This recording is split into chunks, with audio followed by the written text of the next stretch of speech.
Yo, what's poppin', everybody? Welcome back to the podcast, another episode of Caffeine and Green with your man, Cono Cardenas. And before we get into it, I just want to give a huge shout out and thank you to my homies at Steel Mill Coffee for letting us use the space for the podcast. And also, if you're ever in Oceanside, California, come through, slide through, come and say what up to Little C, Shay, Riley, Anna, and Giles. They all want to say what up and slang you some amazing coffee. So shout out to all my homies. Also, if you haven't already, head on over to caffeineandgreenroasting.com and get one of the amazing coffees that are on sale right now. We got the Issa Blend, which is the OG. You know, it's dark, it's chocolatey, it's bold, it's amazing. And for Black Friday, I actually have 5 single bags of the El Jaguar left, which is a little bit of orange zest, a little bit of chocolate, and just a little bit of a nut flavor. It's really, really good. But also, and most importantly, we got that new Southside coffee bag, a single origin, Guatemala, Huehuetenango, and is fire, yo. I'm not even lying. It's cherry, it's caramel, it's chocolate. It's so good, and it's the first pro coffee bag for my homegirl, Tyler Schaefer. That's right, Southside herself. So head on over to caffeineandgreenroasting.com. Check out the Issa Blend, the 5 El Jaguar bags that are left, or the Southside coffee bag. Check out those Black Friday deals too. All right, guys. So without further ado, my guest this week, we got Through the Roots. That's right. My boys, Brady O'Rear and Evan Hawkins, have come to the show and returned to the show, I should say. That's what I should have said in the first place. And it was awesome. They dropped a new album called Departure. It dropped this past Friday. So you guys can go on to Spotify, anywhere that there's a streaming platform, and listen to their new album right now. And we got into that and their motivations and their inspirations. And man, I just loved it. It was a great conversation, and it was good to see the homies again. So, Evan Hawkins, Brady O'Rear, Through the Roots. This your time to shine, homies. Let's go. Give me caffeine and green. It's your boy Cono. What's good? Good. Caffeine and green. And we are live. Yo. Boys, We're back. welcome back. We're back. Brady O'Rear, Evan Hawkins, Through the Roots is in the building, guys. How are we doing today? Doing great. Yes. Great now. Yes? Yeah. Hell yeah. Cheers, boys. So the social distancing. Cheers. Cheers, boys. Hell yeah. Insert sound effect there, yeah. Oh my goodness. I'm so sorry. Okay. Boys, so you're back on Caffeine and Green. You are at the new location of Caffeine and Green here at Steel Mill Coffee. It's dope in here. Dude, it's pretty chill. I really like this 3D thing that they have going on here. Yeah, I'm glad you have us facing away from that. Dude, it's kind of like a head fuck to look at it, it'll yeah? suck Like you at the in there or doctor's something. office, you know, when you're sitting there waiting and then they got those 3D pictures that you're just kind of staring into and it's like a new picture in there. Yep. Dude, you remember like the I Spies? Or not, it wasn't yeah, I you're Spy, but it was like Where you like kind of go cross-eyed and then you can see like 2 bears like dancing and, you know, something weird. yeah. It's like they all had just random pictures. Like you look at it and this is what you're supposed to see. Yeah. It's like, what are you talking about? I don't see nothing. And then years later, it's like, oh, that's the acid trip. Yes. That would be tight. I never thought about that. That would be interesting. I think you'd get stuck in there. That's who made those things. You think so? I don't know. Either them or Scholastic.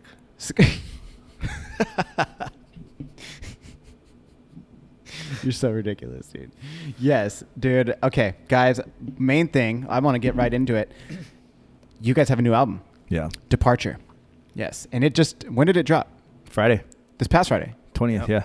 Oh, damn. So 2 days, dude, we're 2 days in. Fresh out the oven. Fresh out the oven.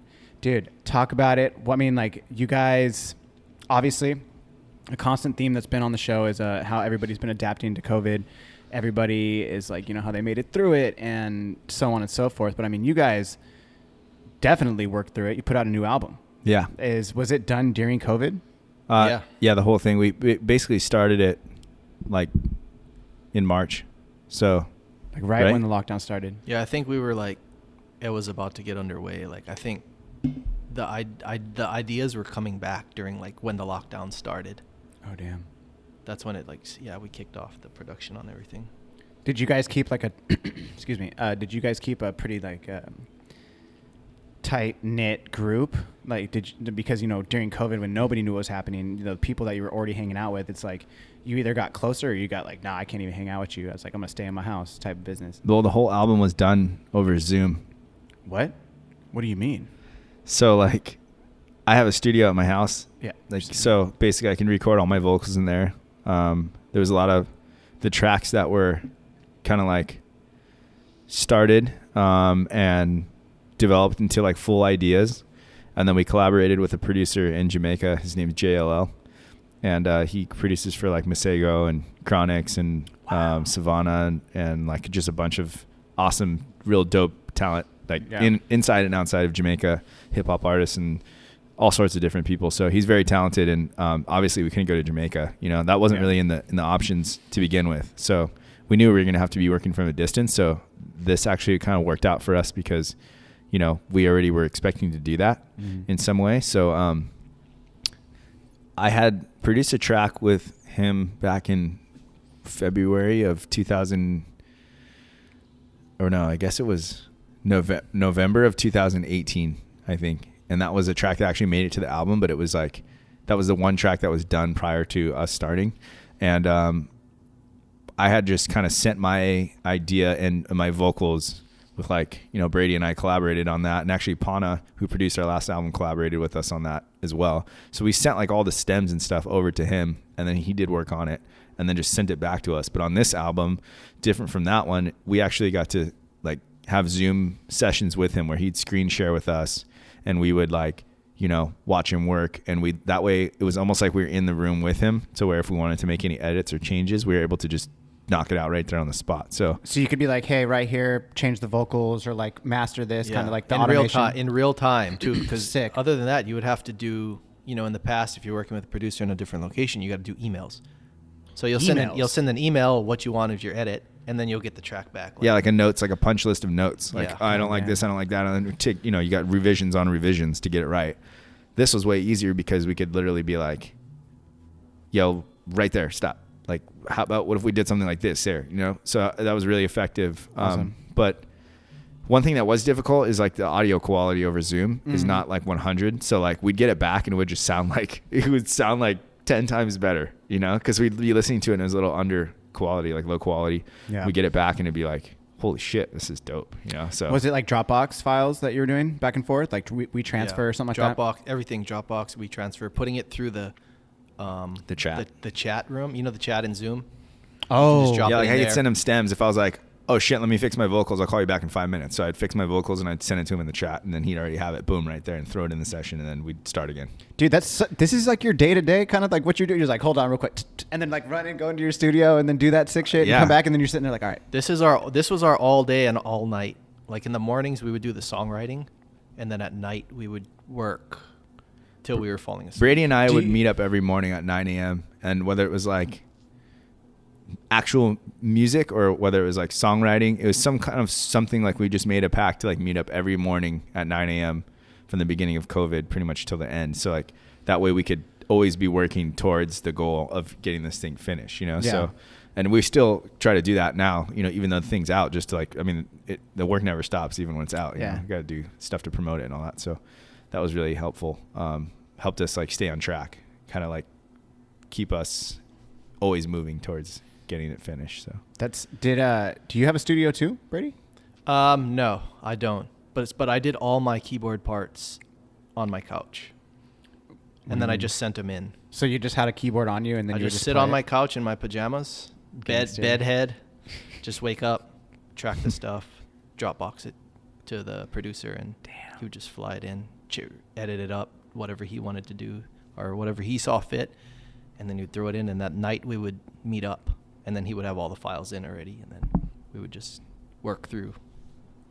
That's when you would like jam live together? Is that what you mean by like meet up, or you just... No, we meet up on Zoom. Oh, you meet up on Zoom, and then like that's when you'd start doing the editing. Like, he'd be like, "Oh, I got your vocal." You're like, "Oh, I sent you these keys earlier," and he's like, "Oh yeah, I see them now." And then you listen to him, and you'd see him, and he'd be like, "Okay," and then Brady would be like, yeah, use whatever you want, you know, don't use whatever you want. And Jay's like, no, this is dope, let's use this here, or like, I think we should cut this up or like move it around. So it's pretty cool, man. I mean, like, and also we have a lot of features on this album, you know, pretty much the whole thing is features. Dude, yeah. I that was another thing I noticed about the album. I was like, wow. We try to just kind of like bring in, well, for one, this album, as opposed to Arrival, was definitely like us representing what we're also capable of doing outside of like what we usually do musically. So we wanted to stretch out and then kind of touch on some different genres. But with that, we wanted to include like the artists that with those kind of, you know, departures to like those different styles, wanted to like showcase the proper artists along with us doing that, you know, and be able to like have it make sense. So we specifically like planned out these features so that with whatever song we were, you know, kind of heading in a different direction, it was represented properly with that like feature on it, you know? Yeah. Well, then was that also because of the producer in Jamaica? Was he able to line those up or? No, that was all just like pretty much I would just reach out to everybody. Just homies. Yeah. And then our manager would help us with a couple of them.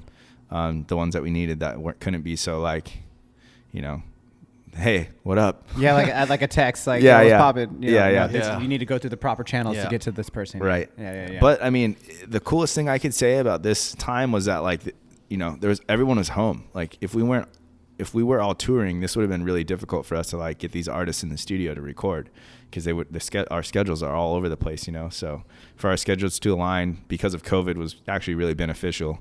And it actually allowed, I feel like, a lot of the artists to have their guard down because everybody didn't know like what was going on, what was next, kind of what to expect. So these artists were kind of like, yeah, I'm down, you know, like, so, like I think it made it a little bit easier. So I don't think, you know, cool. I think we got lucky with that for sure. What do you think, Brady?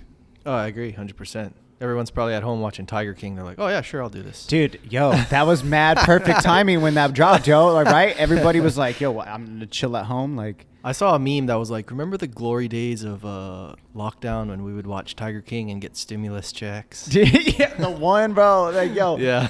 Dude, what was the longest? Did you guys, I mean, obviously you guys met up every day, so you guys left your house every day. But, dude, was there a point when you didn't leave your house? Like, what was the longest stint?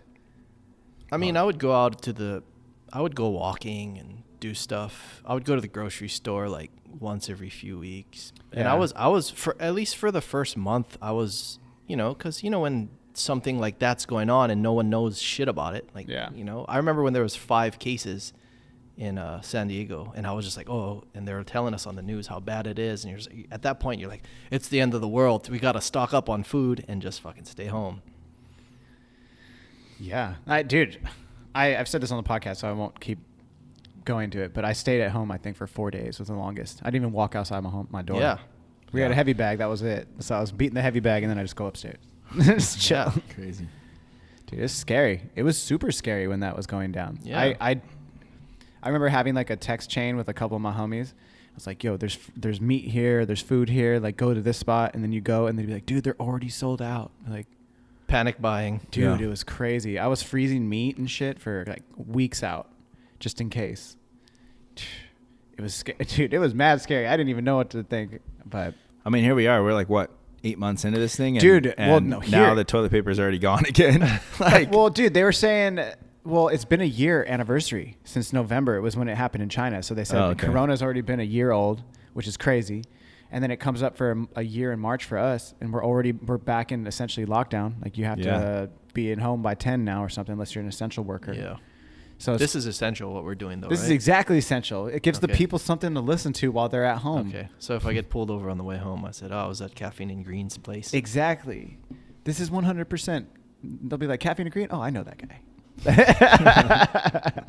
Dude, no, okay. But in all seriousness, so when you guys were on last time, Arrival had just dropped, and loved Arrival, super sick. But then also with this album, when I was listening, there's like you were saying, Evan, there is such a difference between that last album and this album, to the point where, like we were talking about before the podcast, I was in Trader Joe's buying $5 wine, which was awesome, and I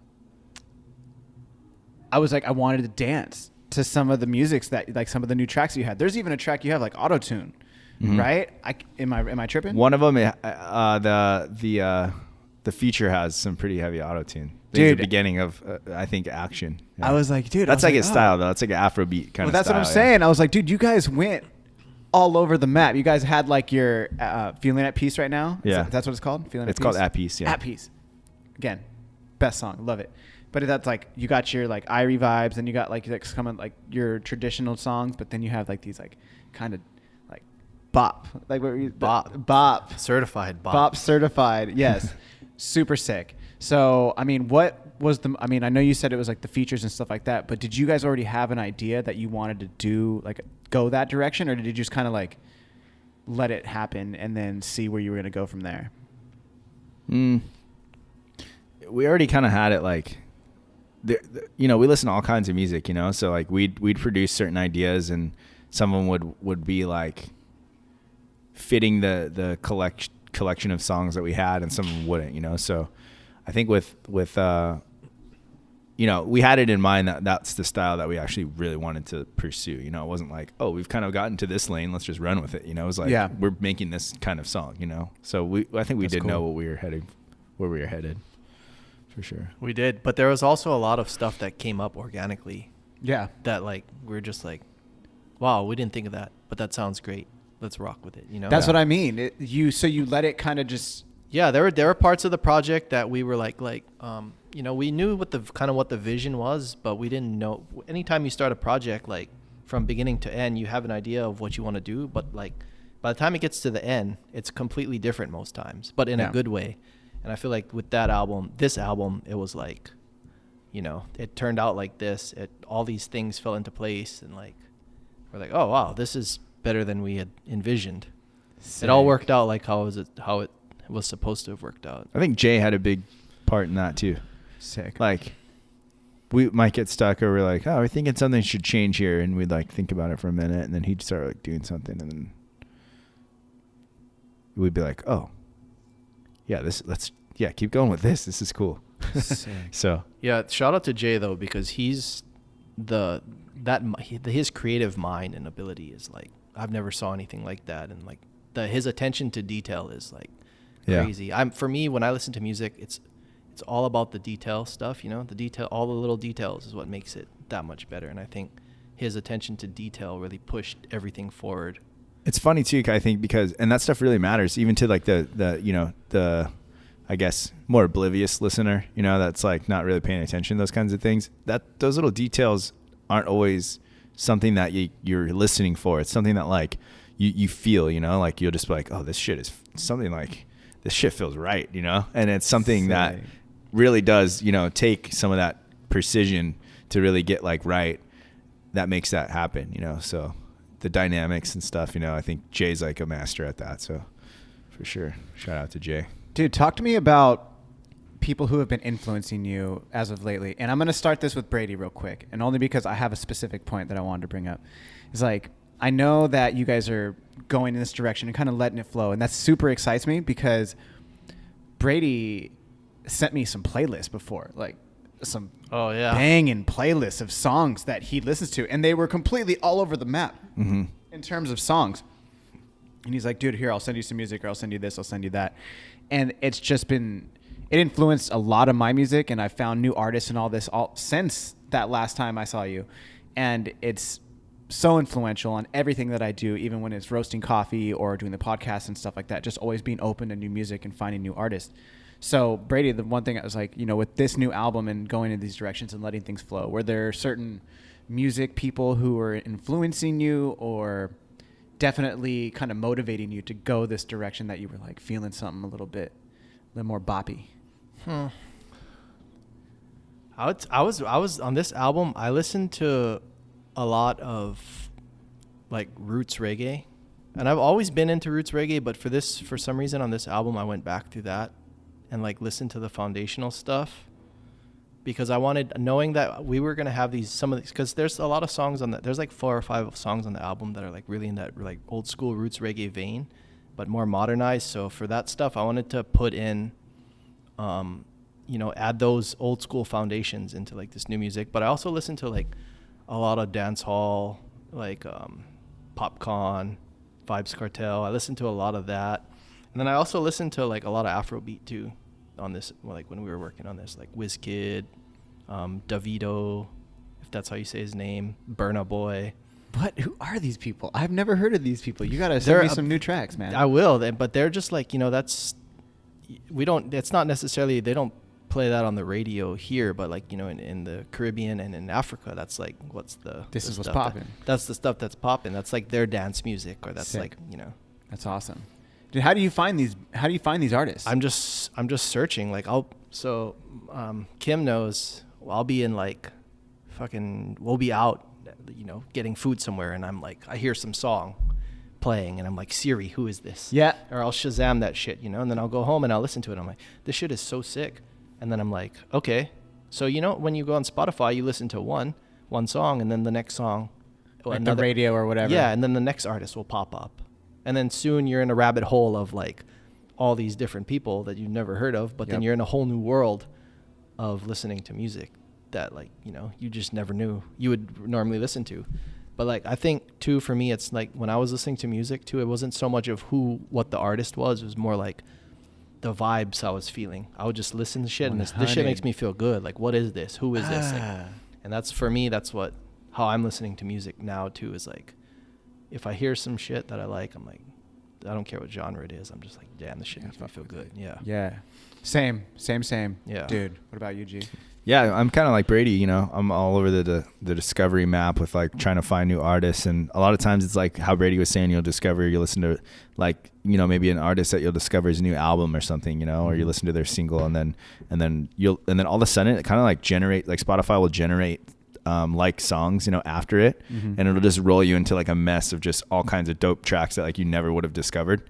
And then you do the same thing with those artists. You might find a song that you're like, this is really dope, and you'll kind of dive into there. But I was listening to a lot of like Jadena's new album. I was listening to like all of the new stuff that's coming out of Jamaica is always fire, so all that stuff, and I was getting really into Afrobeat too. There's a lot of artists, and that's when I discovered Young L, who we managed to get on the track Action, and he has a track with WizKid called Bounce. It's called Bounce, and it's like a remix of that Eve song, Blow Your Mind. Oh, yeah. What? Yeah, and it's like an Afrobeat version of that song, and it's super dope. And it's kind of like a mashup of like a bunch of different songs that are like interpolated and being like this really cool mashup. So I heard that song and I was like, yo, like this dude is dope. So I looked him up and I hit his management up, and that's how we got him on that song. But it was just all of those kinds of things. And I was listening to the Revenge of the Dreamers like deluxe album and the J. Cole album. Yeah, with all his homies. Yeah, and like a lot of Travis Scott, just all kinds of stuff. You listen to hip hop all over the yeah. My G. I mean, my G. Oh. that's where a lot of the samples, like the kicks and 808s, and like I'm a producer, so like I love the sounds. Like I'm huge on that. So yeah, I'm all over with listening to those ideas and just kind of like diving into the actual like sonics of what's going on. So I did the Chris Brown and Young Thug album. You know What? that album? Chris Brown and Young Thug. They did like a joint collab album. I don't. I know listened this. to that album heavily during this. Did you really? Yeah, that shit just banged. Dude, you should. Have you heard the Joyner Lucas and Chris Brown? They did like a strange. Dude. Yes. Yeah, that sounds cool. That song is on, I think, one of the albums. Yeah, I think they did kind of collab album too. It was so fire. Bro, your music is so good though. You put me onto there was this song that you put me onto that I've literally listened to probably on like repeat for like over the last year. It's called Billy, but I think by like Drama or something like that. It's like Yeah.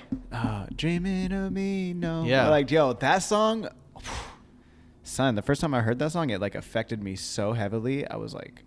It's just some of those songs too, like that one in particular. Those songs just have this familiarity of like an old school song, and you're just like, oh, that feels nice, and then you get into it. You know what I feel like when it comes to music specifically, and why I love talking to you guys about music, because this is how I feel about it. Like to your point right there. When I hear music, especially now, and like when I'm older, I feel.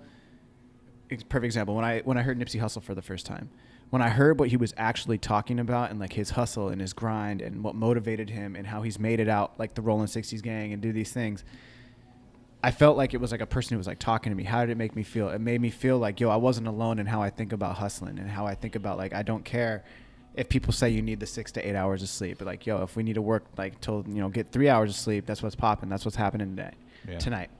And then you find other music where like on the opposite end of the spectrum, I heard Dear Prudence for the first time. And I remember like, yo, I thought this song was like one of the most beautiful songs I'd ever heard ever.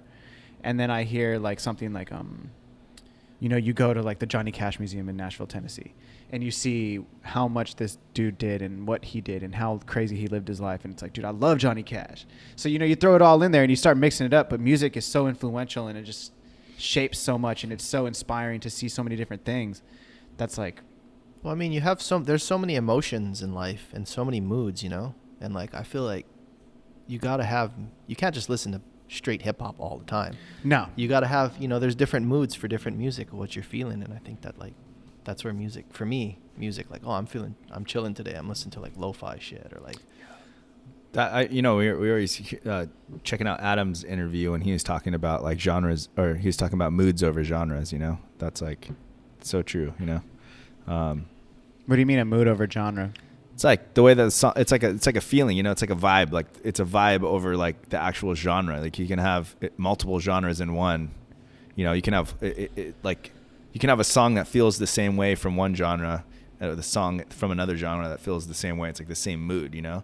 And like, if you take those two moods and you blend them together, you even have like something that's really similar, but different at the same time. So he was saying it's just beneficial, you know, like it's becoming less of a genre thing and more of a mood, you know? Ah, okay. So it's like, now that makes this sense. is Okay. chill, you know? And all these songs fit into this chill mood. The vibe. You know? Or It's like, a vibe. This is hard. Yeah, it's a vibe. It's a That's vibe. what music it is. Just like the vibe, basically. It's a yeah. vibe, You're not like, I want to listen to hip hop. You're just more like, I want to listen to something like this because it's how I'm feeling right now, because that's my mood. Dude, but see, to that point though, okay, so because I respectfully disagree with like, you can't just listen to hip hop all the time. Although I do agree with that in the sense Well, where it's like, I think I'm saying that as I can't. Oh, Sorry, yeah, no. I but dude, see, to that point, there's like so many moods with it, and I love that about hip hop now because, dude, you can listen to like J. Cole, and you can find all. To your point, Evan, is like you can on Spotify, you can find all the other rappers like Lou and like all these other like kind of like what we would consider a conscious rapper over these mellow beats. Yeah, Dreamville. Yeah, Dreamville. Yeah. Any of those people, or even just like rappers like it's Will A.M.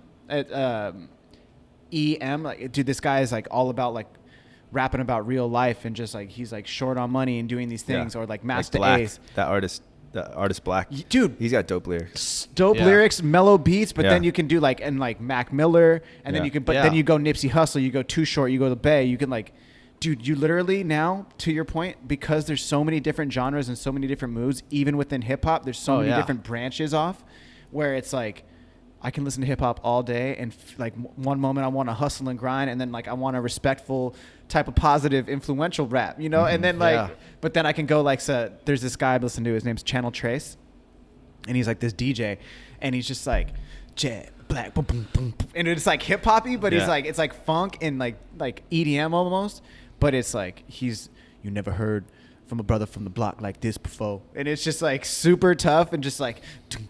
Like son, like I'm in the gym, like son, like, but that's for that mood, right? Dude, that's what, but it's all hip hop related. You feel me? So it's like, well, there's a lot of. I mean, hip hop's got a lot of subgenres in itself, like different moods. There's the trap, and then there's the club bangers. Then there's like the heavy metal when 6ix9ine was tight, pre-snitch. So like, you know what I mean? Or like Lil Pump, like Gucci Gang, Gucci Gang, Gucci Gang. You feel me? Like, yo, I turn up to that song. Oh yeah, I mean that song's for the turn up. That was one of the most hype shows that I've ever seen. I just had to go see it because I was like a little pumped. Like I wonder what this live show is like. And I saw he was playing at the Observatory, and I went to his show, and it was like all 16 to like I don't know. It was all like high school to like early college kids, just like going hard. Dude, I went to a Lil Uzi Vert show at the North Park Observatory, thinking like, oh, this is tight. He's one of the newer rappers. I actually fuck with this kid. And then, dude, it's chaos. I've been to a Wu-Tang show and not seen as many people singing every word to this full track. Like, dude, it was so crazy. I walked in there and it said, cannot, you know where the bar is. Yeah. You know, you can't, like, there's that railing. It's like, if under 21 cannot enter this area and cannot leave this area with beer. So I was confined to the area up at the top watching everything, which was tight because, to your point, dude, those kids knew every word to every song that he did, and they were moshing the entire time. Yeah. And I was like, this is a hip-hop show. Yeah. What is going on? And they're just loving it. And dude, at some point, he wasn't even rapping. It was just the song playing, and he's just standing there like this. And he had like Louis Vuitton bags and shit just running across the stage like, like, what the fuck? He's not even that's rapping. Like Travis Scott, too. Like, those, it's just like, it's more than just it's like a show. It's entertainment. It's like a party. It's Yeah. like a turn up. Like, you know, that's like you said. There's the mosh pits and the kids just going wild and shit. Like at a rap show, dude. I Yeah. grew up. We're all relatively the same age. I grew up going to like Slipknot shows, System of a Down, Rammstein, like metal shows. Yeah. And those were mosh pits. You know, yeah. those are, Wall of Death. dude. They did at a Slipknot show when I was 15. It was at the Compact Center in the Bay Area, and they were. It was during the Heretic. It was called the Pledge of Allegiance tour. It got put off when 9/11 happened. So the following week they had the concert same day, or like a Friday of the following week, and then they were just like. I don't know if you guys listen to Slipknot, but it was like, if you're 5'5", then I'm 6'6". Yeah. The Heretic anthem. And they had all these big like 666s over the speakers, and when they played that song, they would like light up and fire would shoot up out of the stage. Crazy. And you could feel it. We were on the floor. Me and my friend like snuck down to the floor. We're like, we gotta get down there, man. We're like, no, we're not gonna get in the mosh pits though. We're like, oh, these guys are crazy. He's like, you're kind of crazy. And then, bro, dude, they fucking we're feeling the fire, and then the lead singer's like, stop. He's like, everybody get on the fucking floor. He's like, I love Slayer. And he's like, when I was a kid, my biggest thing was the Wall of Death. And he's like, I want this entire floor to be one mosh pit when I start the song back up. So he's like, I'm going to start it. And he's like, when I say, oh, no, I'm 5'5", then I'm 6. And he's like, boom, boom, boom, says it. He's like, I'm going to say it on the second time. You motherfuckers go crazy. So he like started the song. He's like 5'5", 666, and he's like and he's like screaming it, and then he's like, "Jump, motherfuckers!" And it's just like the whole shaking the building, dude. The whole floor, and we're all on the floor like this. Like me and my homie were like, "Dude, are we about to do this?" He's like, "Yeah." I was like, "Oh." And then he did it, and we just went crazy, full, just like everybody's moshing, going crazy, and it was just screaming. It was so rad, and one of my highlights for sure, best shows. But that's what I think about when I see little Uzi Vert. I'm like, how? When did hip hop get mosh pits? Like, Yeah, I know. crazy. It's crazy because They're it's rock like stars, dude. It's cool because I mean, a lot of that music isn't really as I wouldn't say it. That's a horrible thing to say. It's not as influential. It's not as like present right now. You know, those like the rock and different styles of rock and subgenres and stuff that we had when we were in high school and in early college, and it's hats off to the rappers for keeping that energy going, dude. I mean, a lot of kids might not see that. No, they're I was reading this thing that said like the pop stars or the rappers are the new rock stars.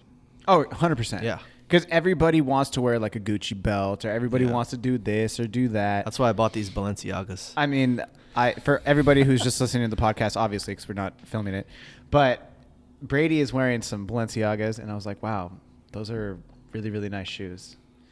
But he said they're very uncomfortable. They're actually Pumas. I wasn't going to tell anybody. I was Balenciagas. They were, yeah. I mean, that's a rap song now. Balenciagas. What influenced your Balenciaga shoe choice, sir? I don't know. I like this like boxy, old school look, but it's at the same time, it's like very modern. It's like definitely like a dad shoe almost. It is a dad shoe. Looks like a lifted running shoe. Yeah, 100%. Yeah. All-wheel drive. These are all-wheel drive. Dude, do you feel like you could just take off like on a 100-meter dash at any moment? No, my knees would give out, or my knees would start cracking, and my back would be sore tomorrow. So I don't do shit like that no more. Dude, what if you needed to take off?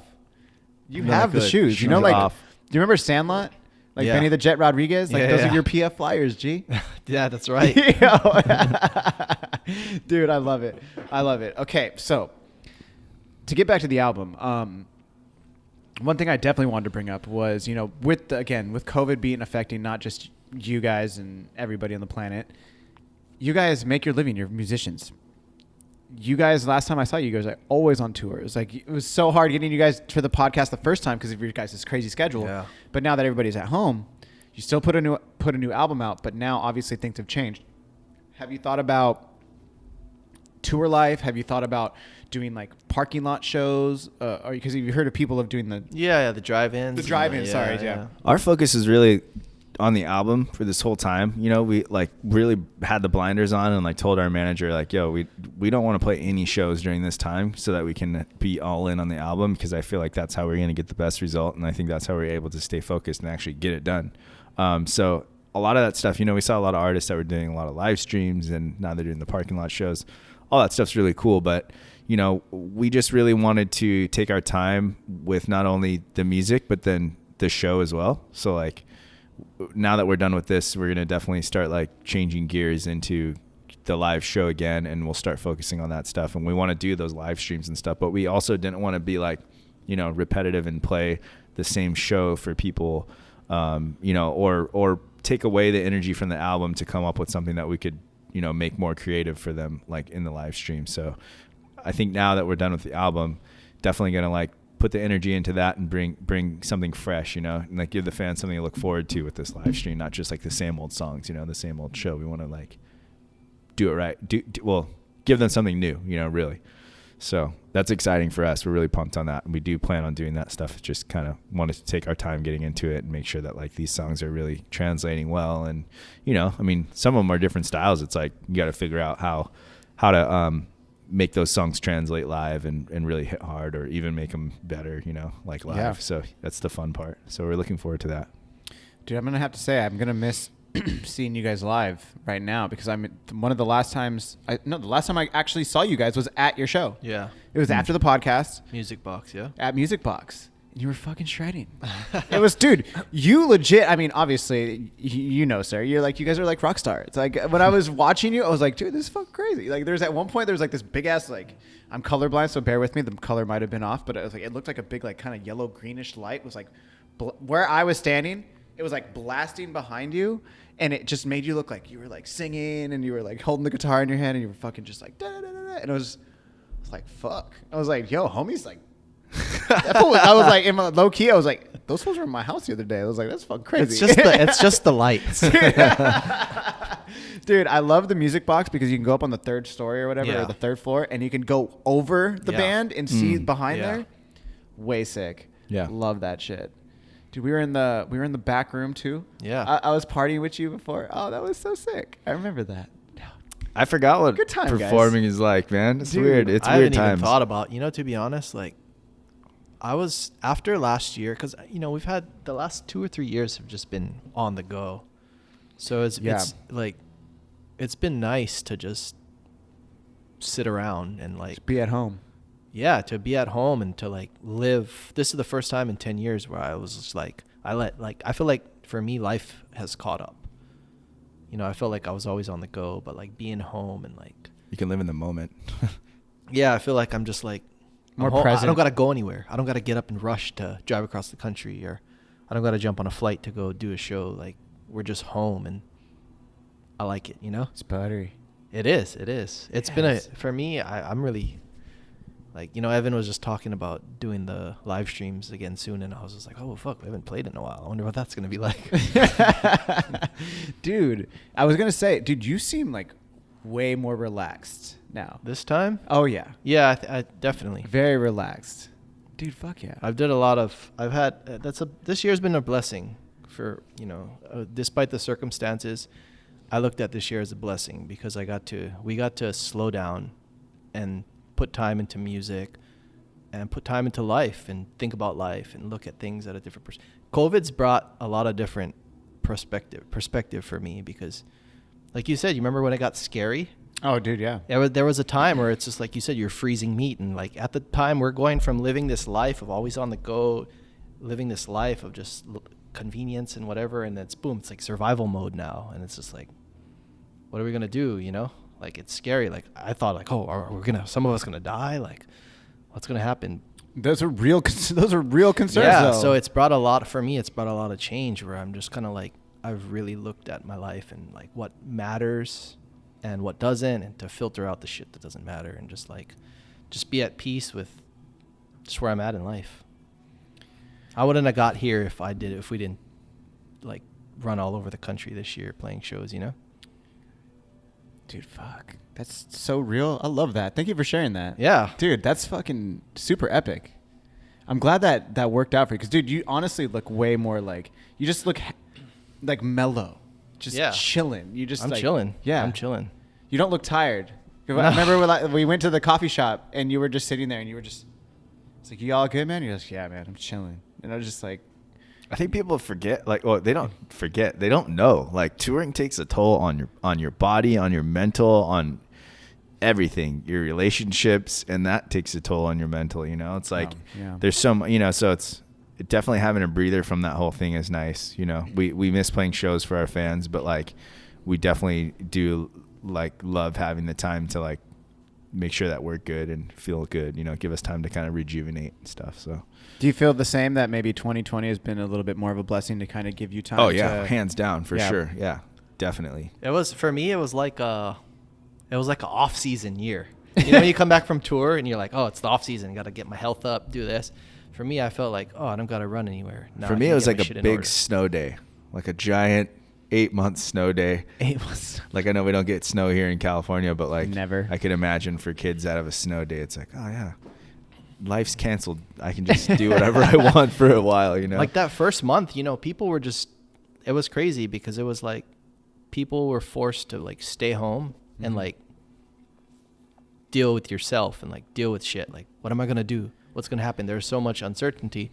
Then all of a sudden people are baking fucking bread, banana bread, and like people are like, taking up new skills and shit. And like, I think that was really good for everyone to just sit down and just chill and think about life. Mm-hmm.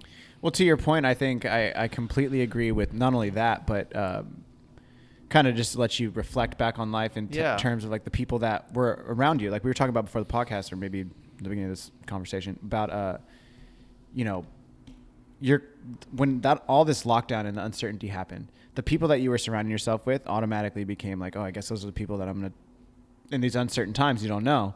And it's like, you know, there's Ray here, and like Ray was probably one of 3 people total that I saw during all of this COVID. It brought your circle closer. Super close. And like to the point where when me and him started kicking it again, like I wasn't even skating. Like I was just training. I was just doing Muay Thai and jiu-jitsu. And then with all this happening, I was like in my room, just kind of losing my mind, dealing with myself and other stuff. He'd call me up, be like, dude, let's go skate. Like, oh, okay. And then we just go skate, and it was just like, dude, I started going out skating by myself, like we'd go to downtown, ghost town, bro. Didn't matter what day of the week. It was ghost town, bro. It was gnarly. It was, honest to God, it was almost like post-apocalyptic. It was. When you drive on the freeway during rush hour and there's no one on the road, like the first month, I was just like, but you know what? I'd go like 45, roll the window down. And just be like, this shit is nice. I hope everyone just stays home for the rest of the time, you know? Dude, I remember going around downtown and there'd be like one liquor store open. And I literally, dude, it was so crazy. I was talking to my homegirl about this the other day. During COVID, people almost forgot, like, because there's all these rules, like no drinking, no doing this, like type of things. And then it became to the point where like I would go to downtown, I'd park my car, I'd roll a spliff, I'd go into the one liquor store with my mask on, get like a fucking tall can. And there's like just all these other like homeless people around. And then you're just like, I'm trying not to touch nothing. I'd like have a little pocket sanitizer, like with my mask, skating around downtown with my mask and like just go up to the concourse. And then I would just smoke and like, dude, there's nobody around. Not even security guards. I would just smoke a spliff and then drink a beer. And then I would just kind of chill up there for a minute. And I was like, I always thought like, if we die, like, dude, fuck, if you die, like this is what I need to do. Like I would think these things. And it was just like, well, you're going to just smoke a spliff and drink a beer if the world ends. Like, this is what it is. And it's like, well, fuck it. Like, why? You know, wouldn't you rather be doing that than fucking at home overthinking some shit? Dude, yeah. And I'm just like, it was so crazy because people are like, you should run, like go run with a mask on. And I was like, dude, fuck it. If I'm running and this thing is super airborne, then fuck it. Like, I couldn't stay in my house no more. So it was mad different. But you guys had a creative outlet as well. So I'm sure that helped. Did you not, like, you know how when people go to prison sometimes? I've never been. No, I know. I'm just no, like they've always said it. Like when Tupac went to jail, they were like, Tupac's like, nah, I couldn't create nothing in here. I ain't dropping no raps, nothing like that. But then you got Mac Dre, who's like, yo, give me the mic, give me the telephone. I'm gonna rap through rap through the telephone type shit. Bust an album from like nobody's done that. Yeah. Do you feel like obviously you guys created a whole album, so it didn't even affect you during COVID? No, it really didn't. I mean, I think it was like, I don't know. We just kind of like built these concepts and like had some inspiration before it started. And you know, a lot of times I think with some of the lyrics, like some of these things can be, inspirations from other people, and things that you see, or, I mean, it could be a movie you watch, that relates to you in somehow, or, regardless, it relates to somebody. So, it didn't really slow us down. We just had enough, artillery to use.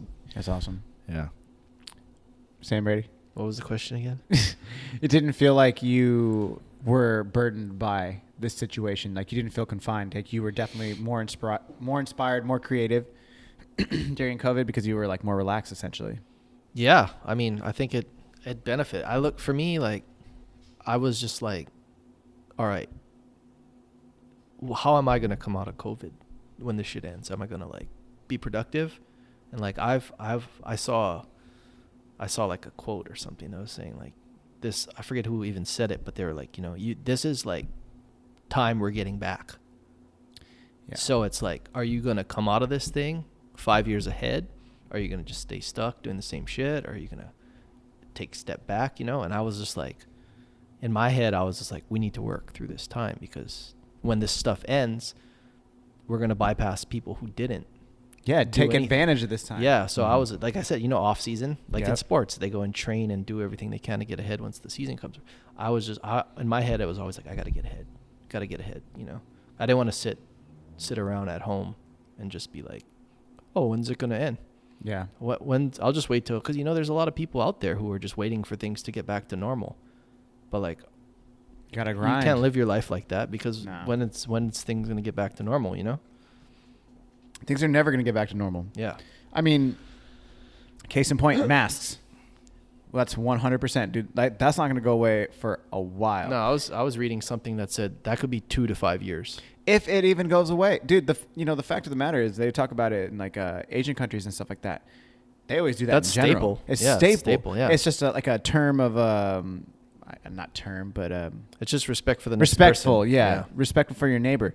So it's like, should that go away? Who knows?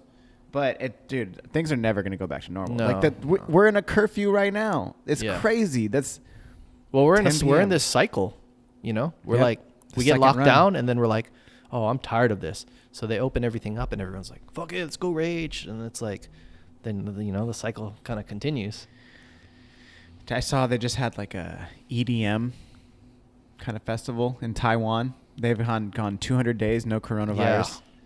Yeah. Dude, jealous. I mean, super like jealous. New Zealand and Australia, they like closed down their country from people flying in and shit. So like they're having like full blown like rugby games with like 50,000 people. What? Yeah. That's going on right now? Yeah. They've opened up touring. They've opened up music festivals. Like, yeah, we're blowing it right now. God. That makes me so upset.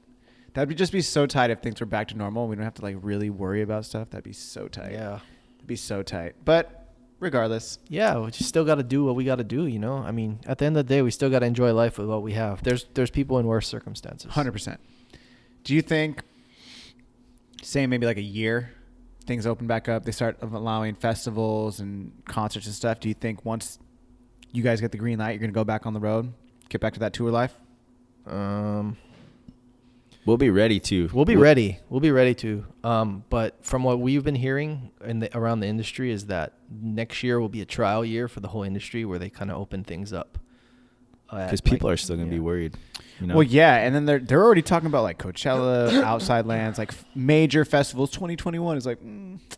I mean, the thing is, they can have them, but then you got to think about there's going to be the people who come, but then you're going to lose out on the people who don't go. And if they open the thing at 25% capacity, that means the ticket prices are going to go up.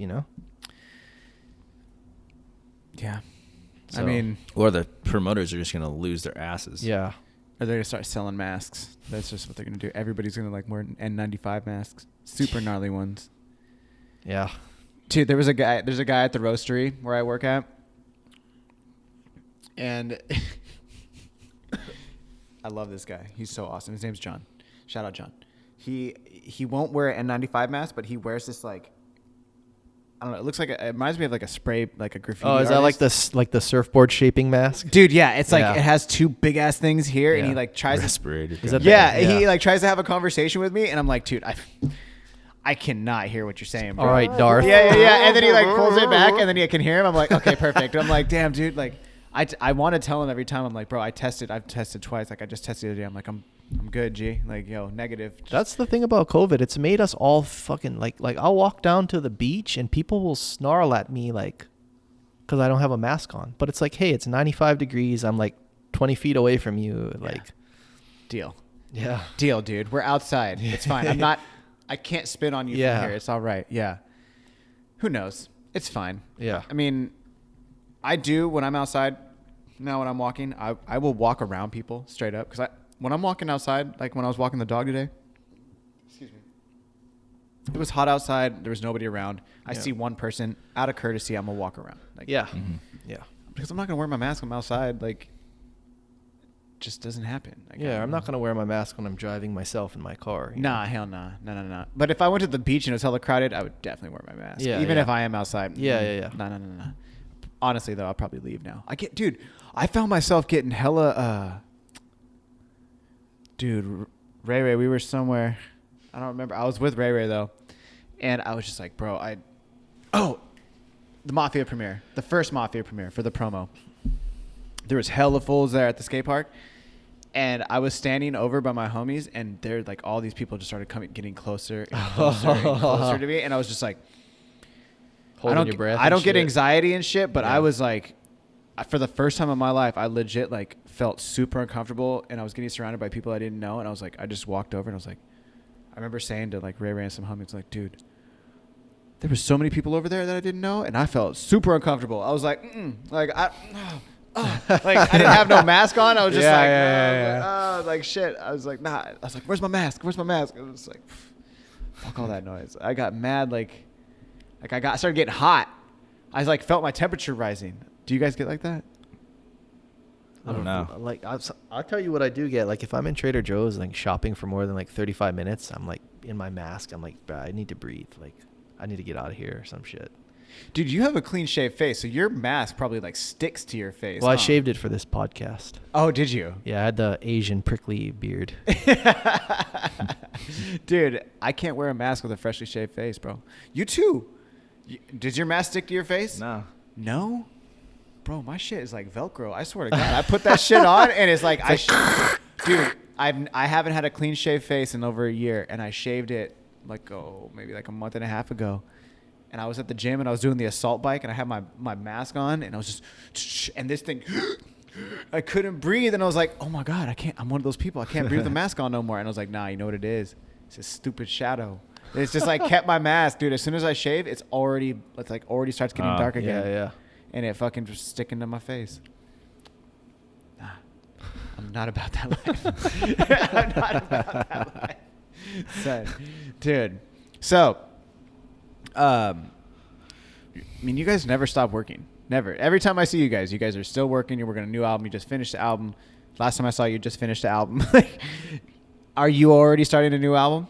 Are the ideas already flowing? I was just listening to tracks on the way here, actually. Were you really? Yeah, I actually sent one to our label that I've been working on with a friend, and just keep planning. You know, like it's fun now. I mean, I feel like I'm in the routine of making music, and for a long time we've been in the routine of just like touring like hell. You know, so right now it feels good to be in that mode and just continue taking advantage of the fact that we're not on the road.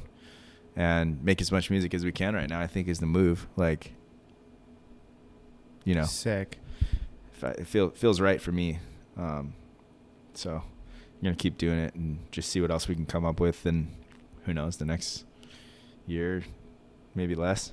So, dude, I can't believe how fast you guys turn out music, because that just, especially nowadays, to be pumping out music like that, like, it's no easy feat. Like, that's not. No. But we're working like, I mean, we're working like crazy people too, though.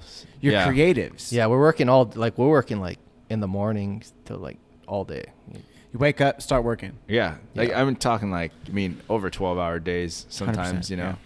Yeah. And it's a lot of those days, and like working till we're just like, we gotta go to sleep, dude.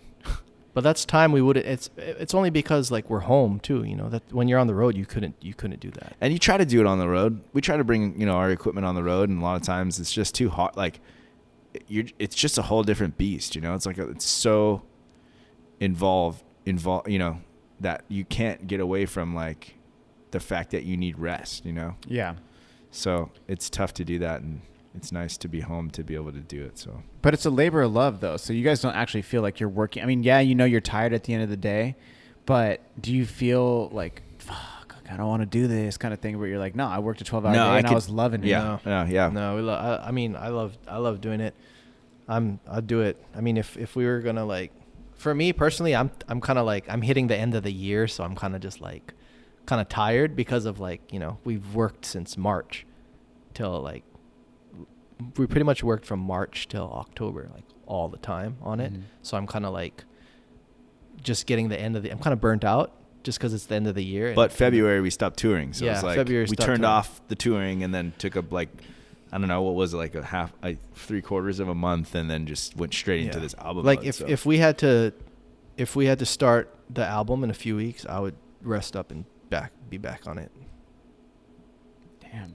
When you rest up, like, do you just take time and listen to music and don't do anything else, or like do you just try not to think about anything fucking Through the Roots related? Just clear your head. Yeah, just try to just chill. Sick. Because it's like you're so wrapped up. You're so wrapped up in it.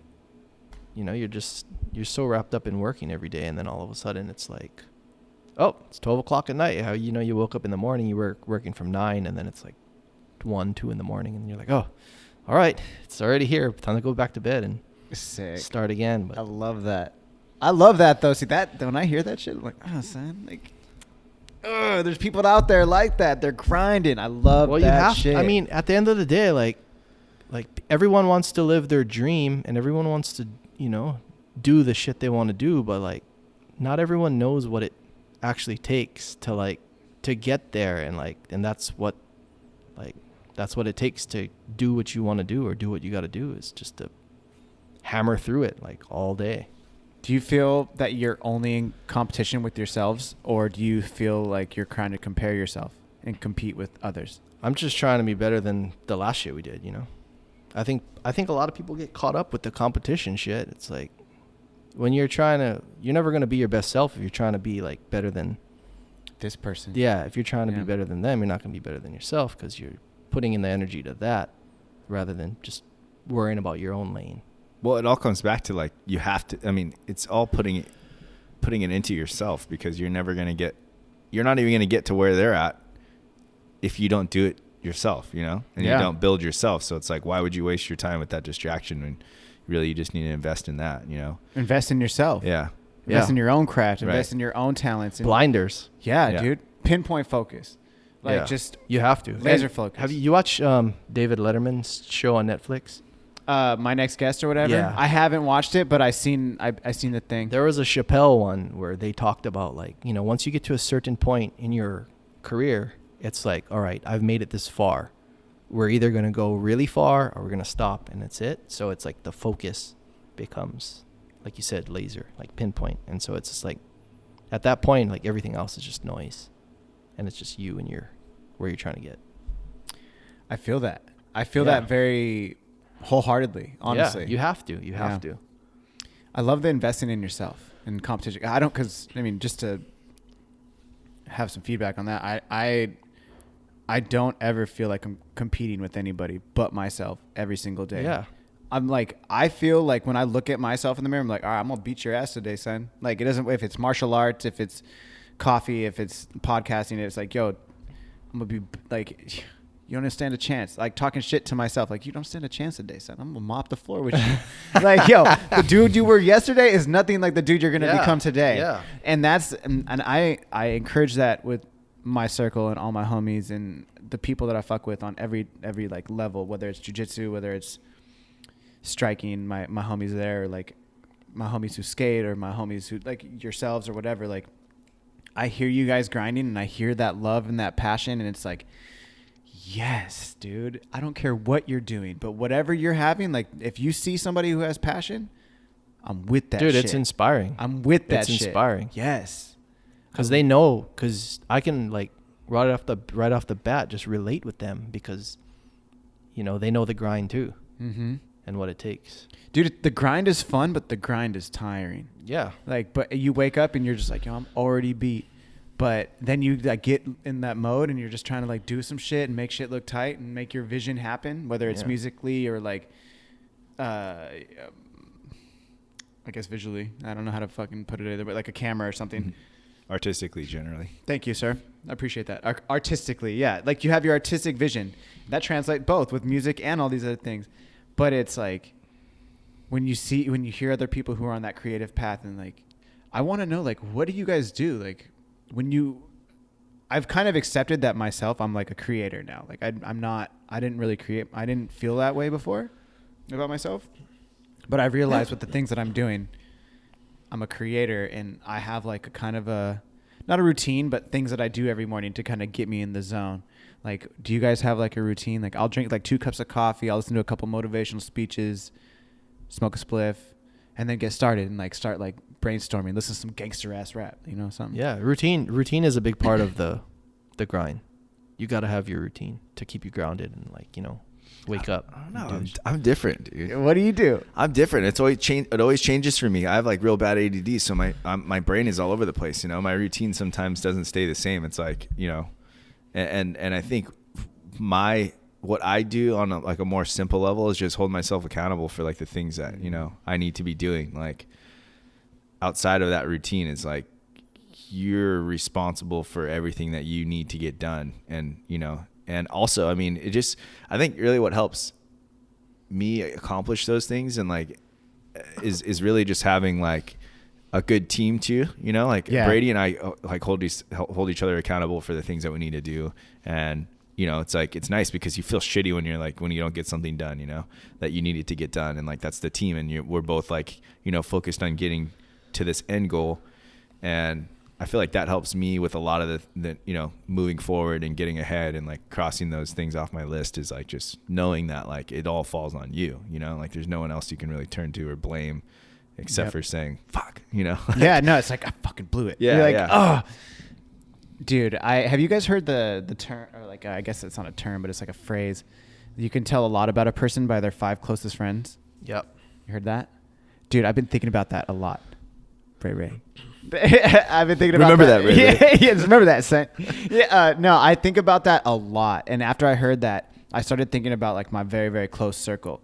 And I look at my own circle. I'm like, damn, if people were to look at that circle, like, what would they say about it? It's like, hustlers, son.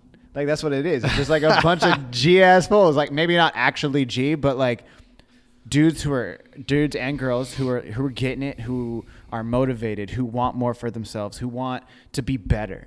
And that's like, I think that goes along with everything that we were just talking about. Yeah, you have to have that circle because like, you know, your friends who aren't a part of that same grind aren't going to motivate you. Like the people who are a part of that same grind. Dude, if the people in your own circle don't motivate you to do better, you don't have a circle, you have a box. Yeah. Oh, son.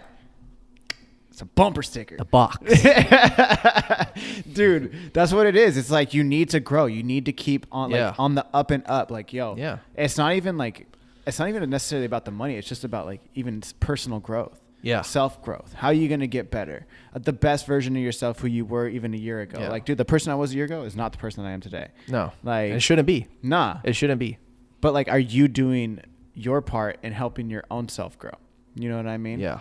I think. Well, it's crazy because we get in our own, every person individually, they're their worst enemy on a lot of things. Oh yeah. They get in their own way on a lot of things, whether it's your self-limiting beliefs or self-sabotage. Yeah. Or your friends or your habits. Yep. Vices. Yeah. Yep. Do you feel like you guys get in your own way sometimes? Not as much anymore. No. But I mean, you got to figure out, you got to figure out how to get out of your own way. It takes years of just, doing the damn thing and being like, oh, I'm fucking up here. That's because of me. Okay. Fix this, change this. But it comes with awareness and just being honest. I think accountability. That's the thing. You got to reflect. You got to take the time to reflect on like your growth, right? Yeah. 100%. Damn. No, I agree. I think that's really cool. I think getting out of your way, definitely not doing self-sabotage, no self-deprecation. but also kind of taking time to, for instance, today, I'm not very good at not working. I'm really bad at it, actually. Mm-hmm. Even like today, I didn't work, but I worked. But instead on Sundays, instead of telling myself that like I'm not going to work or I'm not going to do a bunch of shit, I make sure that I don't set timers and I make sure I take time on everything that I'm doing. So it's like, yo, if I committed to a time, add like 45 minutes to that. Probably not going to show up on time. Just because it's Sunday. Every other day, I'll be there like 15 minutes early. Yeah. But like Sundays, like, nah, man, I got to relax. But even though I'm still working, I'm like, I feel like it's for mental. Like, dude, rest is just as important as grinding. But rest fucking sucks. Dude, But you need it, though. I dislike watching TV so much.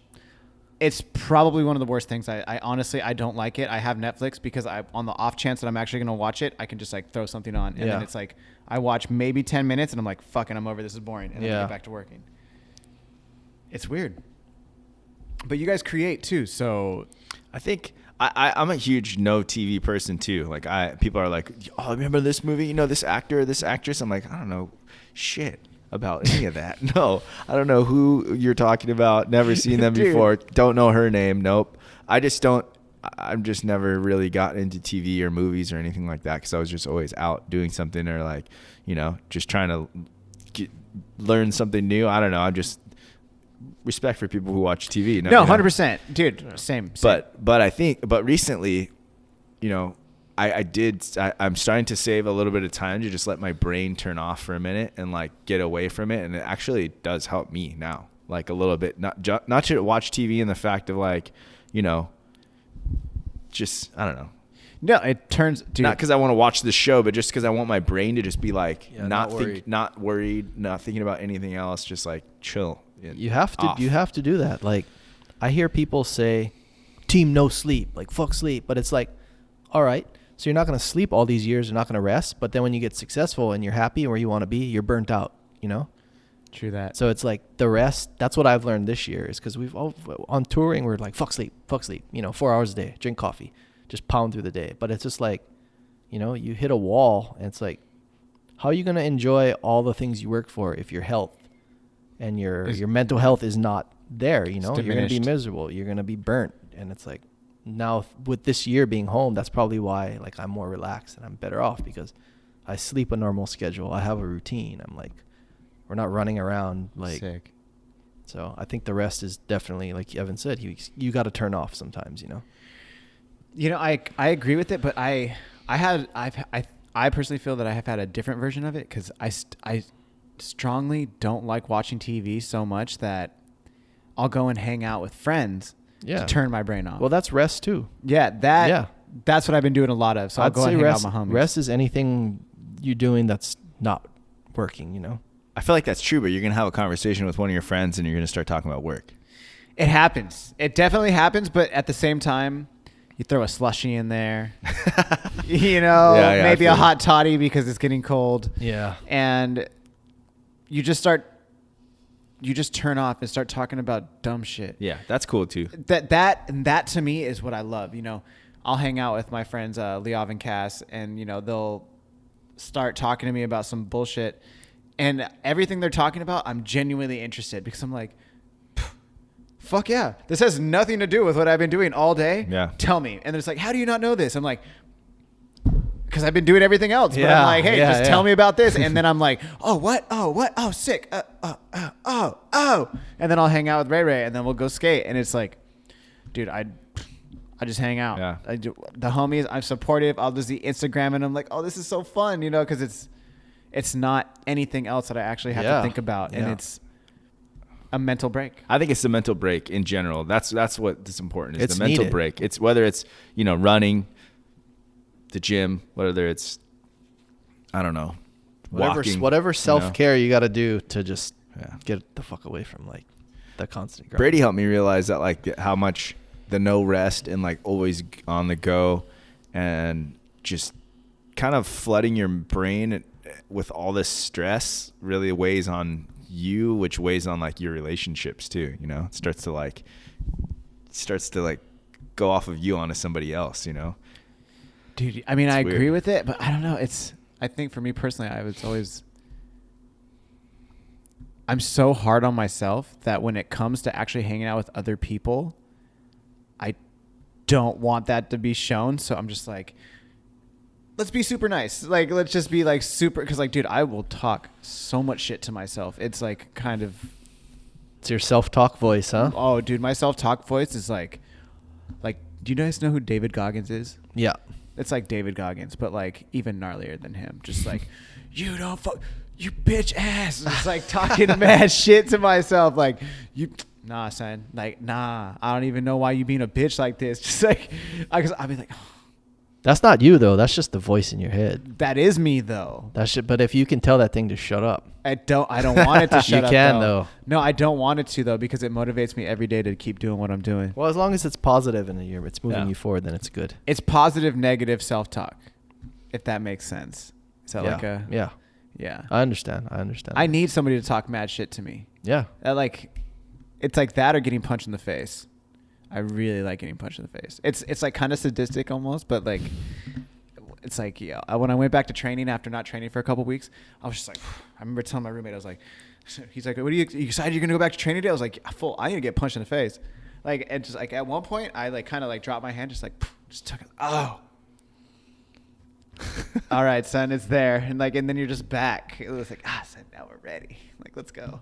It's like when you need to take, you skated, right? Yeah. Did you skate too, Brady?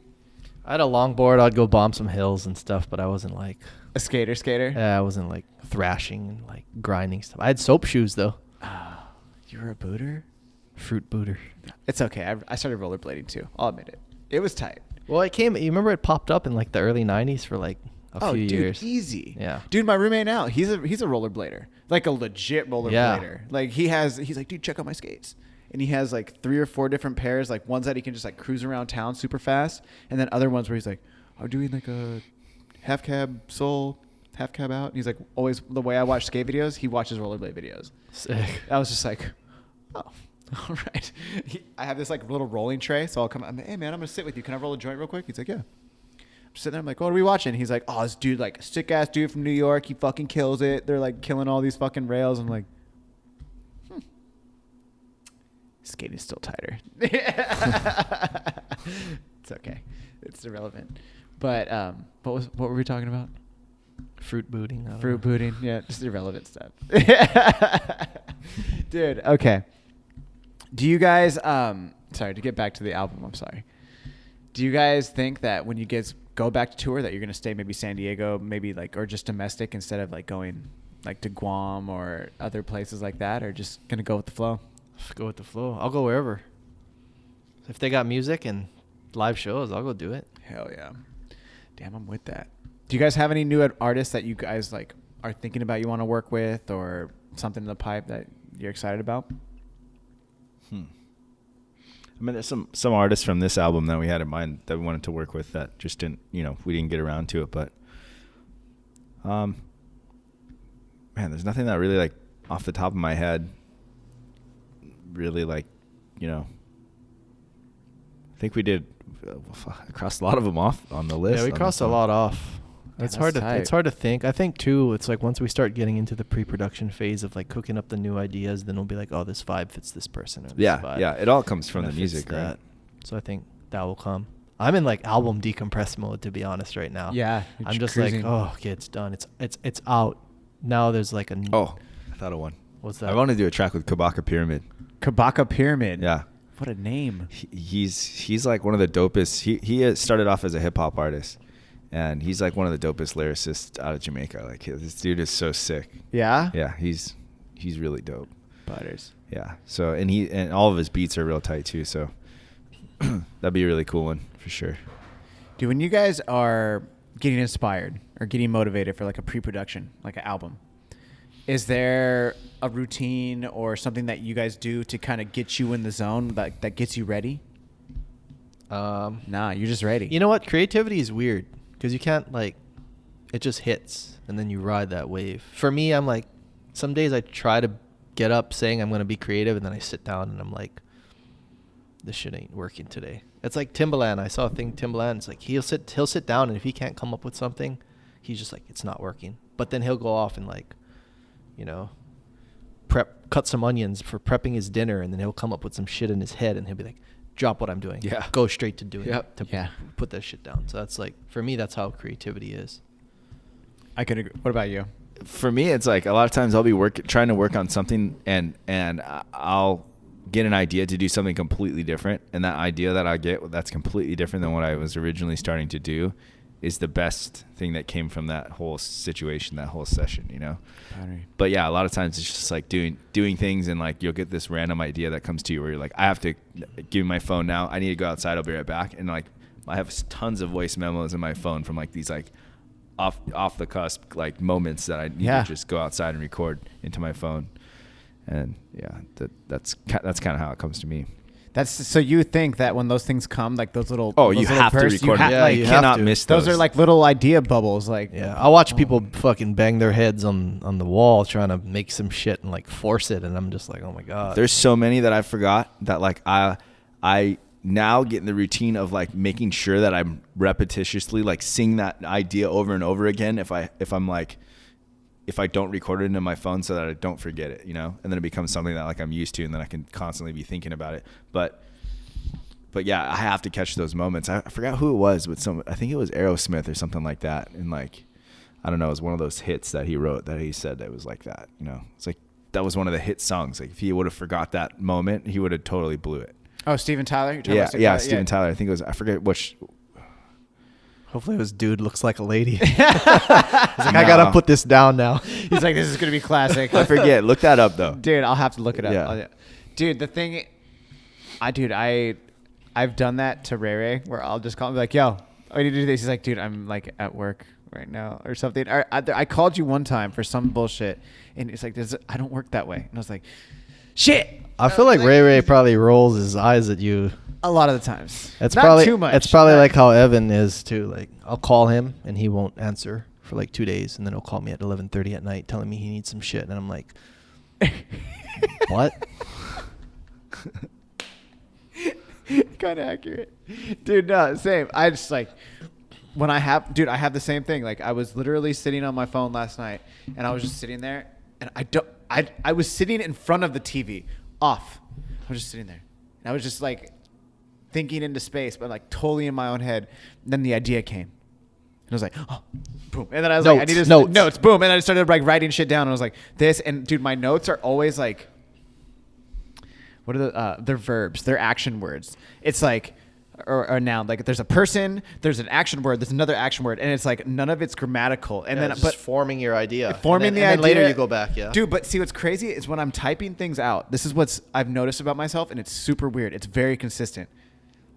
I'm typing it, and in my head, I'm saying everything in full sentences, but I'm only typing the action words. And then when I read it back, I'm like, what the. Whole words missing, like the, into, this, that, this. I'm like, dude, it's so consistent. All of my notes are just action words and persons and like maybe a place. And then I'll put parentheses around stuff. Like, dude, I swear to God. That's your system, though. I don't even realize I'm doing it. And then like I'm like, oh, and I wrote that idea down. I look back, I'm like, what the fuck? When you can't figure it out. I can't figure it out. Dude, something happens in my brain and it just starts firing like this. Like, I've realized my brain, I feel like, is like an engine. Mm-hmm. Like pistons are always like, you see like that fire that like is like boom, boom, boom, boom. Mm-hmm. It just starts, my brain starts firing super fucking fast. And then it like, when you slow down at a light, it's just like chilling. What do you got, a muscle car in there or what? Dude, I don't know what's going on. Like that's how it's, ever since I kind of like accepted that, like what I was talking, I didn't want to ever consider myself like a creator. Like I don't like saying I have a routine. I don't like saying I'm a thing. I don't like labels. I'm not about that. Yeah. But then once I accepted the creator type,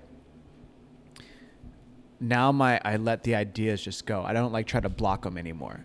I don't try to suppress it. It's like once it's there, I just let it firing. But dude, my brain gets super. Is it happening now? Yeah, it's happening right now because I start trying to talk too fast, and then it starts like making me slow down because I have to know that I have to slow down myself to like get all this stuff out because it's like everything is just like boom, boom, boom, boom. Like, it's fucking super weird, bro. I don't know why. Now I let it go. It just, sometimes it gets into hover speed, like on the Prius because it's so slow when you get it up a hill. It just goes, That's my brain. It's not moving fast enough. It's just like this. Dude. But regardless. So, dude, I'm really excited you guys came back on the show. I'm really excited that you guys were able to use this time to like better yourselves. It sounds like both of you guys are super happy. A lot of good things have been happening. Where's the rest of the band? This last time I was like, they didn't come either, but then... Ikono, our bass player, he's in Hilo right now. Okay. And Korik is at a birthday party. Oh, that's right. Yeah. You did tell me that. But that guy's everywhere. He's everywhere. That guy's everywhere. Like, I'll just look on my phone and he's like in North Carolina getting a tattoo. What? And I'm like, what are you doing? He's like, oh, I just came to visit friends. Or like, he's like, what's up? I'm in Sacramento. Is so-and-so around? I'm like, oh, shit. I'm like, I haven't even left my house in months. That's what I'm saying. Like, yo, like, people are just going out and getting it. Yeah, people. Korik's a grinder, too. He's always on the grind. Yeah. Does he play in other bands as well? Yeah, he plays in a few other bands. He does gigs and then studio sessions, yeah. Studio sessions. But he's like, one day I saw he's like recording on Ray J's album or like, so he's everywhere. Ray J's album? Yeah. Yo, some R&B smooth shit. Yeah. Yo, I love it. Yo, I love me some R&B. Yo, all right. Tight. Dude, that's awesome, guys. Dude, yeah. I didn't even know that. Wow. What, like, are you guys only Through the Roots full time? Or are you guys in other projects as well? No, this is it. Just Through the Roots. This is it, yeah. Dude, I love it. I love it. It's got to be like that, you know? Dude, well, you guys are the staples. You guys are the OGs. Yeah. Dude, that's what's popping. Do you have like do you think you're going to kind of go in this new direction and like keep it going, just keep new inspirations, new things, or do you think maybe like when the pre-production vibes start again that you're going to like We'll see. Yeah, just we'll listen to some Spotify playlists and see where that rabbit hole goes. I love that. I think I don't know. I think that like all the music, it's fun to like adapt with everything that happens, you know, and like make music as it's changing and like with it changing, you know. I think that's what brings like, you know, new interesting ideas that are familiar but at the same time are like, whoa, this is like different, you know. And that's what Through the Roots really is, you know, and that's kind of how we always want to be making music, at least for me. Is like, I always want to be kind of making something that's not the same as what we made before, but has that like reminiscent or has that like glue that it's always had, you know what I mean? Yeah. So I think it'll forever be evolving. I'm about that.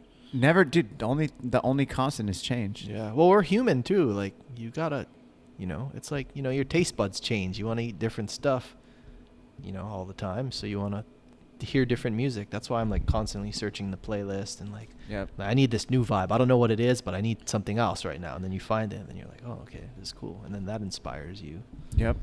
I definitely have those days where I'm just like, no, this isn't cutting it today. You put on some music and you're like, oh, no. And then you go through like, you know, sometimes I'll sit down and like, I won't even like, I'll start. I'm like, all right, I'm going to go to the grocery store.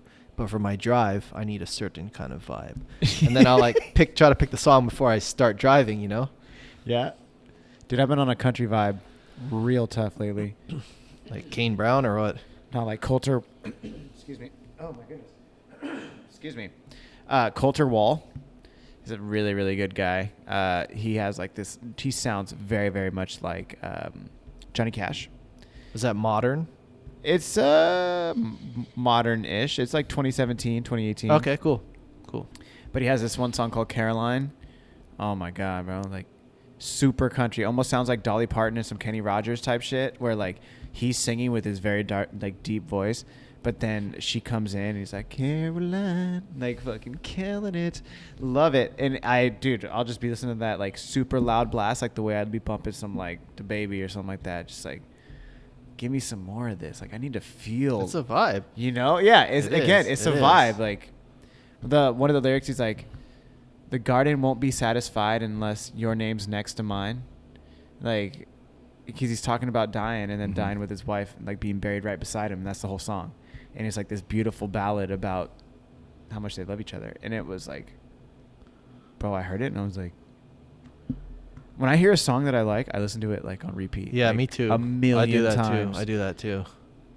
And I won't even learn the words sometimes. I'll just listen to it. Yeah, just the vibe. Just to hear it and to have it, the repetitiveness and like that feeling, because it's really speaking to something deeper, kind of like we were talking about in the earlier part of the conversation about like when artists really feel like they're talking to you. Yeah. Then you're connecting. You're like, oh shit, he's man. speaking to me right now. Yeah, that's where what I'm I'm at in saying. my life. Exactly. Yeah. It's like, how do you know this? Yeah. Do you guys ever feel that way? Like people feel that way about your music? Yeah. Oh, do people tell us they feel that way? Yeah. Oh yeah, all the time. I think agree. that's what's crazy, because there's some days on tour where we're just like, oh man, fuck this. I don't want to talk to no one. I hate everyone in the band right now. I don't want to talk to no one. I'm hungry. I haven't eaten. I haven't slept. And then you're like, somebody will come up to you like, hey, I was about to commit suicide. I found your music and it changed my outlook on life, or it saved me.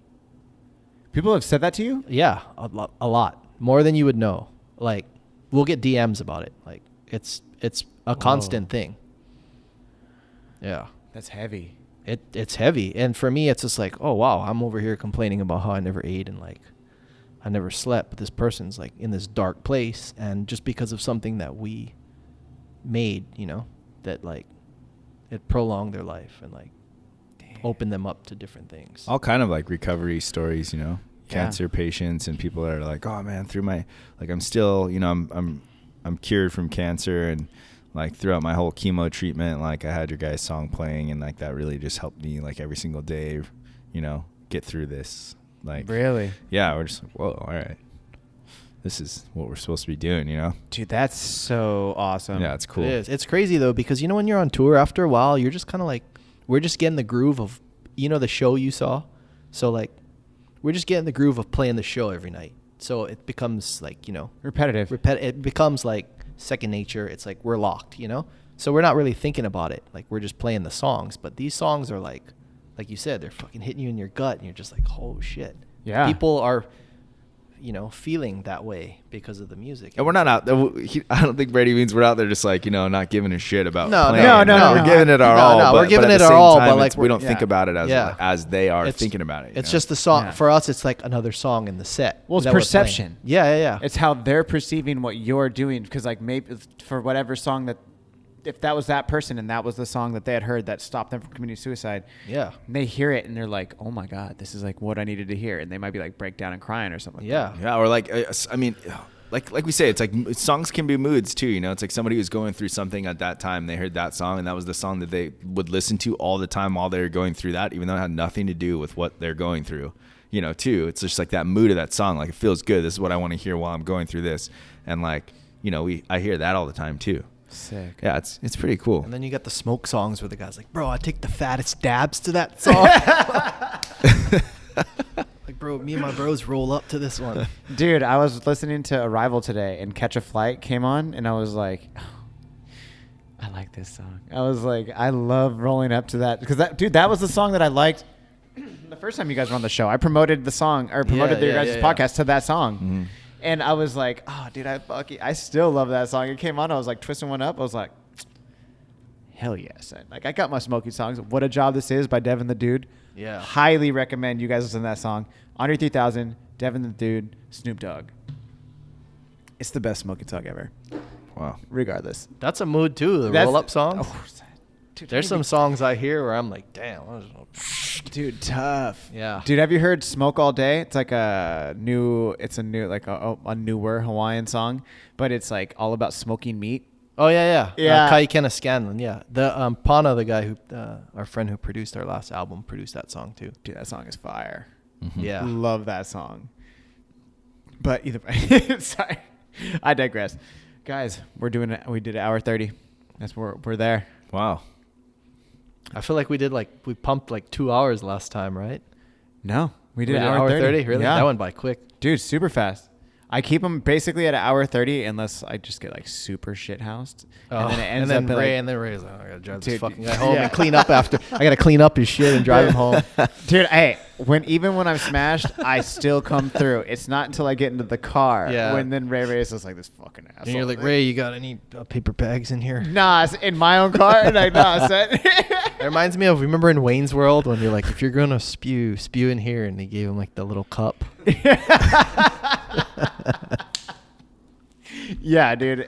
But like, we'll go get McDonald's instead. Like, Yeah. that's when you know I'm turned. If I'm too turned, I'm eating McDonald's. You know, So hit the drive-through, Ray. yeah, real quick. But dude, all right, guys. So I want to say thank you again for coming on the show. Let everybody know where you can, where they can find you right now. Well, any digital outlet, you know, Spotify, Pandora, but you can always go to our website, which will direct you to wherever you find your music. So throughtheroots.com. We just dropped a whole bunch of new merch, so throughtherootsmerch.com. Oh, it's a website on itself? Yeah, throughtherootsmerch.com is a Okay. website also. So if you want to check out some stuff and maybe pick up a physical copy of the new album, we got some for sale on there now. So Sick.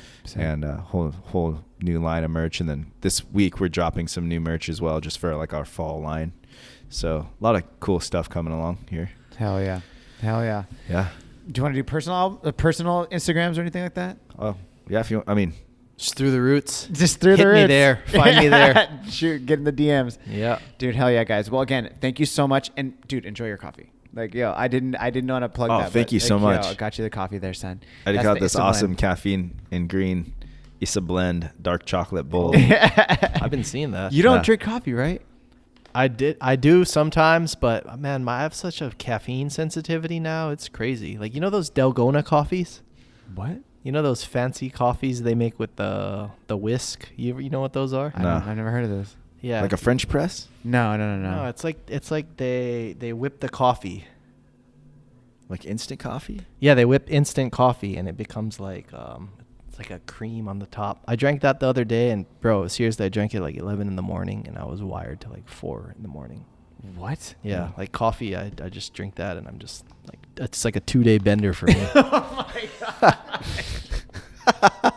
Yeah, I don't drink coffee anymore. Dude, I drink so much coffee. Yeah, I know. It's me too. so crazy. Yeah. It's bad. But I love the taste though, man. There's nothing like coffee. yeah, Like, the you know, taste. you Yes, get sir. up in the morning. I'll drink some first- decaf though. son, that's like, I'm allergic to that word. No, I'm just kidding. No, but dude, guys, thank you again. I'm really glad you guys got to come through. You got to get the coffee and just see where we're going to start. This is going to be, again, when you guys come back on the show again, it'll be completely different. We're probably going to do something different here. We're going to get some couches and like, we're going to make it like, it's a vibe. You know, Is Ray gonna be here? Ray will be here? Oh, Ray will always be Okay. here, dude. Especially now that we're gonna be living together. Like, yo, this is my G right here. The close knit circle, like Kobe, like we were talking about. Yeah. Him and like 2 other people. That's my circle. We fuck with them. They're tough. But yeah, guys, thank you again, and I can't wait till the next time. Yeah, man. Thank you for having us. Always. Fuck yeah! Congratulations on the new album, guys. Thank you very Thank you. much. All right. Peace. Yes. Thank you so much, boys. I really appreciate you, Evan. I appreciate you, Brady. Guys, get there while you can. Spotify, iTunes, wherever you can listen to their new album, Departure. It's fire, super hot. Get there while you can. Also, guys, I want to say thank you to everybody around the world. Germany, UK, Ireland, Australia. I see y'all. I appreciate you guys. I appreciate all the listeners here in the States. Everybody, hey. If you guys haven't already, hit that subscribe button. Spotify, YouTube, iTunes, wherever you can get it. Head over to caffeineandgreenroasting.com. Check out that Issa blend, the OG, the El Jaguar, and that new Southside coffee from my homegirl, Tyler Schaefer. Yes, guys, thank you again. Please be safe this holiday. Wear your mask. And I appreciate you guys. Happy Thanksgiving, y'all. Thankful for all of you. I will see y'all next week. Peace.